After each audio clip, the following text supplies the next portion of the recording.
Hi everyone, welcome to my channel. మొదటిసారి నా ఛానల్ని ఎవరైనా విజిట్ చేసిన వారు ఉన్నట్లయితే ఫస్ట్ వెంటనే లైక్, షేర్, సబ్స్క్రైబ్ చేసేయండి. మీకు ఎన్నో విషయాలు చెప్పడానికి నేను ఇలానే మంచి మంచి వీడియోలతో మీ ముందుకు రాబోతున్నాను. Don't miss my channel and my vlogs. మీకు ఆషాఢ మాసం ఆదివారం అని చెప్పేసి గత 2 వీడియోల నుంచి ఇదే మొత్తుకుంటున్నాను కదా.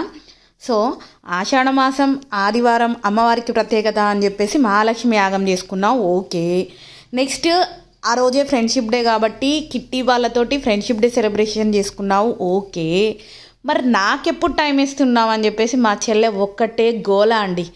నీకు యాగం అయిపోయింది, ఫ్రెండ్షిప్ డే సెలబ్రేషన్స్ అయిపోయినాయి, మరి జనరల్గా ఆషాఢ మాసం ఆదివారం వస్తే కంపల్సరీ మైదాకు పెట్టుకోవాలంటారు కదా, గోరింటాకు పెట్టుకోవాలంటారు కదా.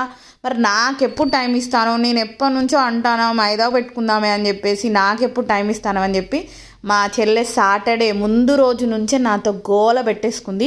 నేను చెప్పాను కదా టైం ఉంటే కంపల్సరీ చేసుకుందామని చెప్పిన. టైం ఉంటే అని అస్సలు అనకు, అస్సలు మిస్ చేయొద్దు అని చెప్పేసి నా పీకల మీద కూర్చున్నట్టే కూర్చొని చెప్పేసి ఆ రోజు మధ్యాహ్నం 2 గంటల నుంచి స్టార్ట్ చేసింది. ఒకటే ఫోన్లు ఇంకెప్పుడే ఇంకెప్పుడే ఇంకెప్పుడే అని చెప్పేసి ఎట్టకేలకు దాని గోల భరించలేక ఇక ఒకసారి అయితే వెళ్ళేసి వద్దాము, ఆయనతో సెలబ్రేషన్ కూడా చేసేసుకొని వచ్చేద్దామనేసి అక్కడ 6 o'clockకి బయలుదేరిన. 2 o'clock నుంచి ఫోన్లు చేస్తే 6 o'clockకి వచ్చినందుకు కొంచెం అలిగింది నా మీద, మాట్లాడలేదు. కానీ ఇంకా మనం కాంప్రమైజ్ చేయడంలో ఫస్ట్ కదా, సో కాంప్రమైజ్ అయిపోయింది.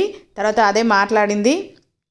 నేను అందరితోటి, మా ఫ్రెండ్స్ అందరితోటి కలిసి గోరింటాకు తెంపడం కాడ నుంచి మొదలు పెడితే నేనే రుబ్బుతా, నాతోటే రుబ్బించాలని కంకణం మరీ కట్టుకుందేమో. ఏ పని చేయలేదు, అది వస్తుందో రాదో అనే టెన్షన్లో అది అసలు ఏం చేయకుండా నాకే వదిలిపెట్టేసింది. దాంతో చేయిస్తా, ఇంకోసారి లేట్ చేయదని అనుకుందో ఏమో.